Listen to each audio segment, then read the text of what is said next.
Ya, baik, kita mulai ya, Mas. Siap. Assalamualaikum warahmatullahi wabarakatuh. Waalaikumsalam warahmatullahi wabarakatuh. Baik, kita akan mulai untuk kelas pertama ya.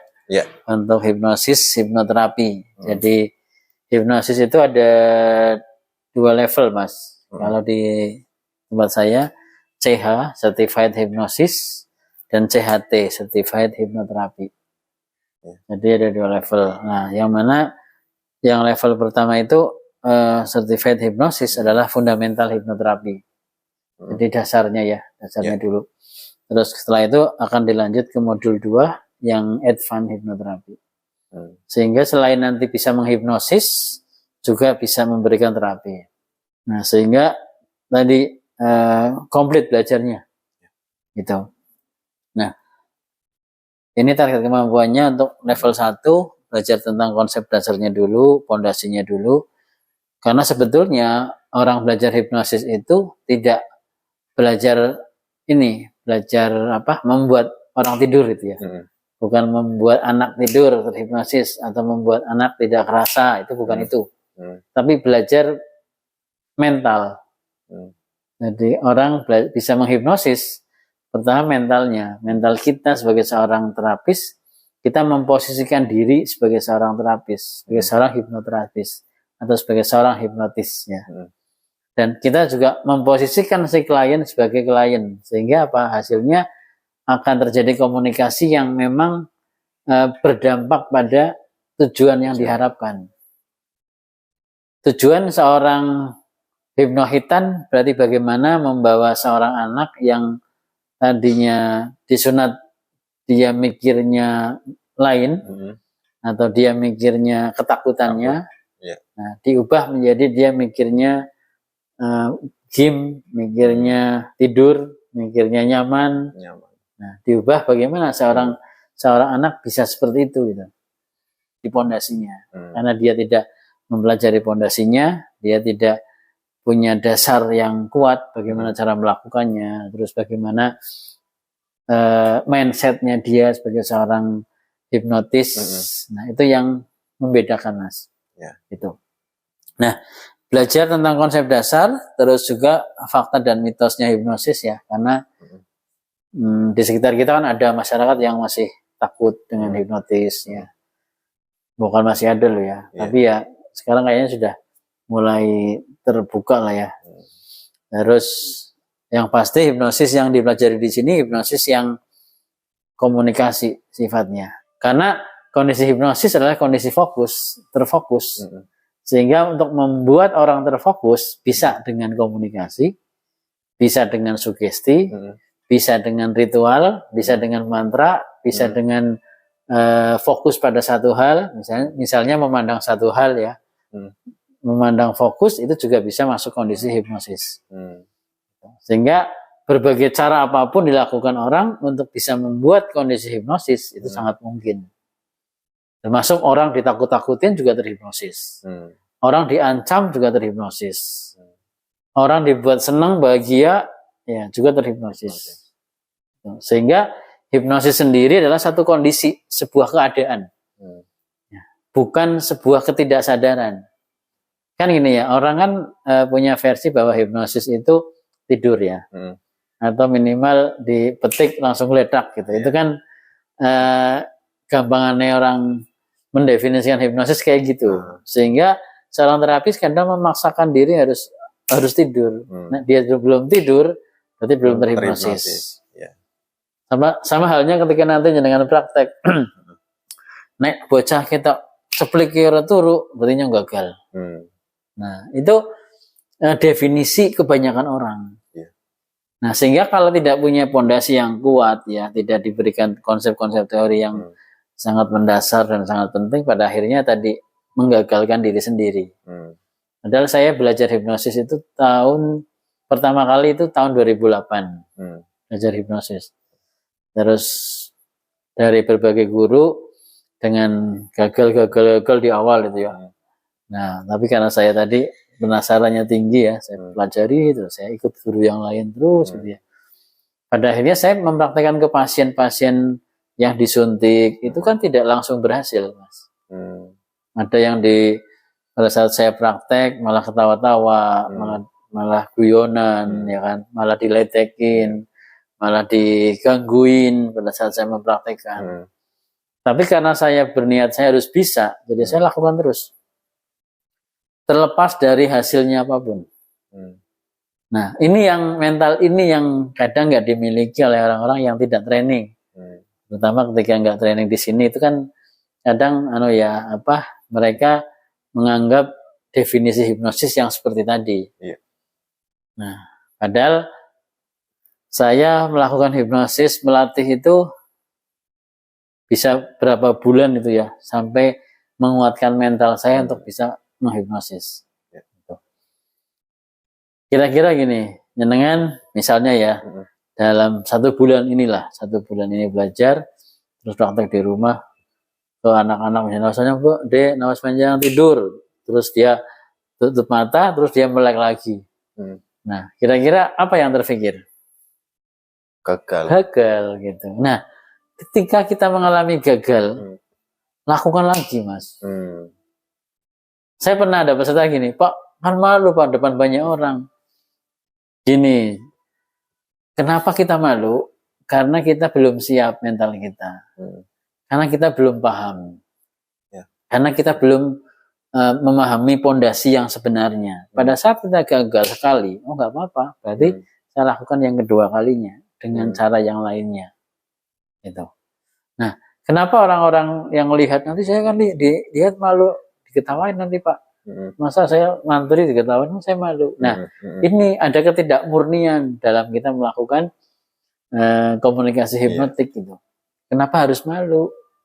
Nggak apa-apa, jenengan nembe baru masuk ke sisi ini. Saya aja yang udah bertahun-tahun pada saat menghipnosis anak ya, ada yang dihipnosis tidur langsung melek, masih melek juga banyak. Tapi nggak apa-apa, kita pahami kondisinya. Oh, berarti ini butuh apa nih? Apakah situasinya nggak memungkinkan? Apakah si anak ini ada ketakutan?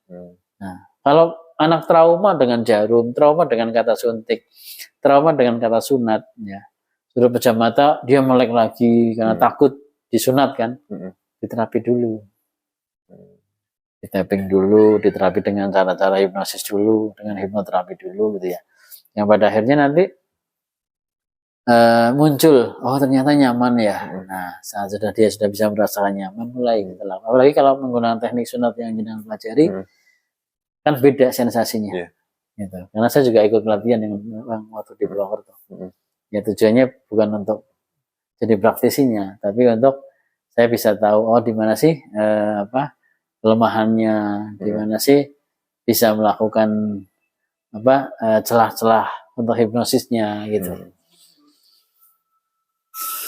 Gitu Mas. Nah ini hal-hal yang nanti akan dipelajari. Terus bagaimana peranan pikiran bawah sadar, terus bagaimana melakukan self hipnosis, ya, terus bagaimana melakukan tahapan-tahapannya, prosedurnya gitu. Baik, kalau lihat dari kurikulumnya, standar pengajarannya sebetulnya cuma 6 jam tambah 6 jam. Sebetulnya sangat singkat ya untuk belajar awal. Karena kalau pengen diikuti hipnosis, belajarnya bisa sangat panjang Mas. Karena yang diurus bukan hanya sekedar membuat orang terhipnosis saja, tapi bagaimana melakukan satu treatment, satu terapi yang lebih dalam ya terkait dengan pikiran. Sehingga ya ada tahapannya lah ketika kita belajar hipnosis, ketika pengen diperdalam lagi juga bisa gitu ya. Dan ibarat orang pengen belajar hipnosis sampai bertahun-tahun juga akan dapat terus keilmuannya. Karena banyak keilmuannya, banyak kemanfaatannya. Ya tidak hanya untuk hitan aja ya, untuk orang yang nyeri aja, tapi lebih ke ya diantaranya itu untuk terapi-terapi yang lain itu sangat luas. Nah, hipnosis dilihat dari sejarahnya seperti ini Mas, sebetulnya dari abad ke-18 ya. Dulu memang tradisional hipnosis ya. Sehingga memang dulu adanya hipnosis sekarang sudah mulai diakui secara ilmiah ya. awal-awalnya dari para ahli ini ya, dari diantaranya Dr. Franz Anton Mesmer, terus Joseph Gessner, ya, James Esdale, sampai Ivan Pavlov, itu para pakar-pakar yang dulu mempelajari hipnosis, mempraktikannya, ya, meskipun dulu masih sangat tradisional ya, bahkan dianggap mistik. Ya. Terus ada Sigmund Freud, ada Dr. Milton Erickson yang mulai membawa ke hipnosis modern. Sehingga kenapa hipnosis masih tadi ya, masih ada terfikir mistik itu ya memang awal dulu ya adanya hipnosis ya memang tradisional. Jadi memang ada pengaruh-pengaruh seperti itu dulu gitu ya. Tapi ternyata setelah dikaji, setelah ditelusuri, digali secara ilmiah, terus menggunakan konsep-konsep ilmiah, cara kerja pikiran yang lebih ilmiah, pada akhirnya saat ini sudah diakui secara modern. Dan yang tadi saya katakan bahwa hipnosis itu sebuah kondisi ketika orang dalam kondisi dikatakan hipnosa tadi. Hipnosa itu orang terfokus pada satu hal. Beda sama orang tidak sadar. Kalau orang tidak sadar itu tidak ada proses berpikir kan. Tidak ada proses fokus. Karena orang tidak sadar itu tidak fokus. Contohnya orang dibius. Itu kan nggak terfokus. Nggak kemana-mana dia. Benar-benar hilang kesadaran gitu. Tapi kalau orang terhipnosis itu, dia terfokus pada satu hal. Contoh, saat nyenengan terfokus pada satu titik atau pada satu masalah misalnya. Nah, itu pikiran akan tercurah ke sana semua. Sehingga apa ya, dikandani ya, dinasehati itu nggak masuk.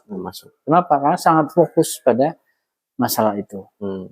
Atau pada saat kita terfokus pada apa yang kita lihat ya, sampai nggak bisa melihat orang lain di sekitar kita.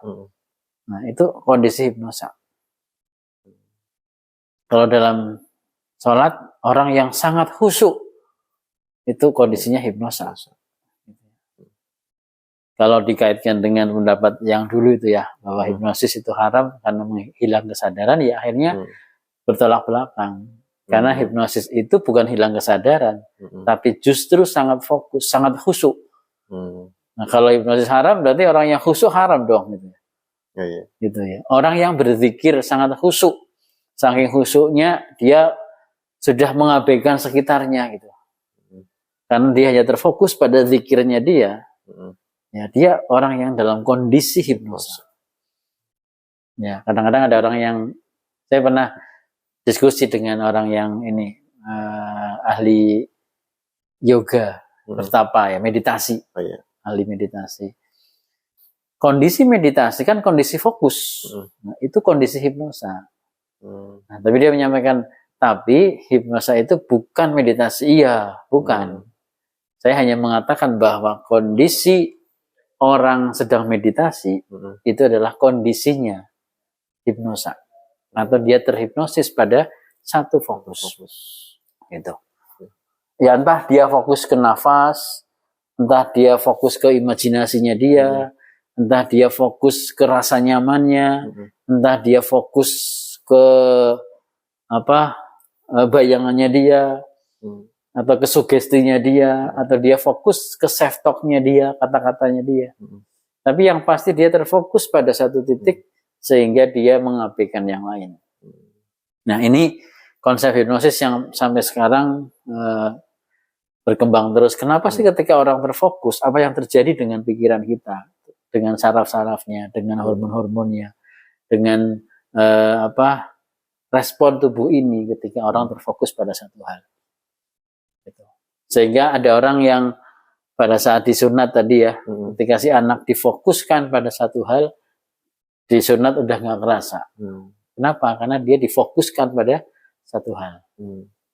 Nah, yang sering dikatakan sebagai gagal tadi adalah ketika kita paksakan fokus ke satu hal, tapi dia sedang terfokus pada sakitnya. Gitu Mas. Atau dia terfokus pada takutnya. Nah, ini yang kadang-kadang orang mengatakan, wah, ini orang nggak bisa fokus, ini anak nggak bisa fokus. Ya kan nggak pas ya. Harusnya dia malah fokus, tapi fokusnya ke takutnya gitu. Sama seperti kondisi psikosomatis. Psikosomatis itu dia sangat terfokus pada sakitnya.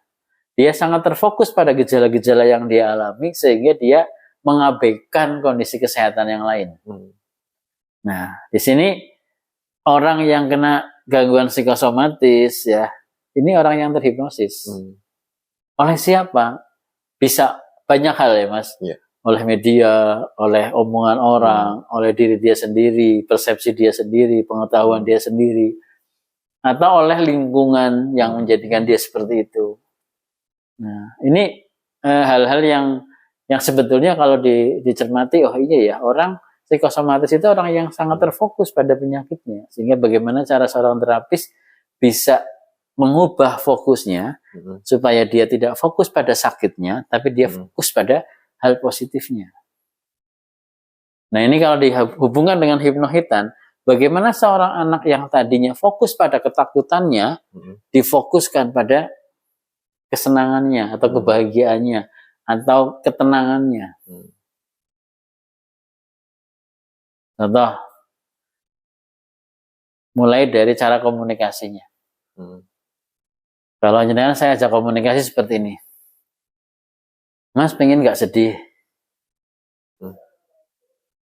Dulu kan dulu kan tahu ya, kalau sedih kan nggak enak kan, pengennya nggak sedih kan. Jadi, yuk kita hilangkan sedihnya. Mau dihilangkan sedihnya. Nah, ini yang saya omongkan di sesi pertama ya. Kita bandingkan dengan satunya. Mas pengen lebih nyaman, pengen lebih bahagia. Bagaimana Mas kalau kita membayangkan hal-hal yang membahagiakan? Mas, yuk kita pikirkan hal-hal yang membuat kita bahagia banget. Masih ingat dulu pernah bahagia?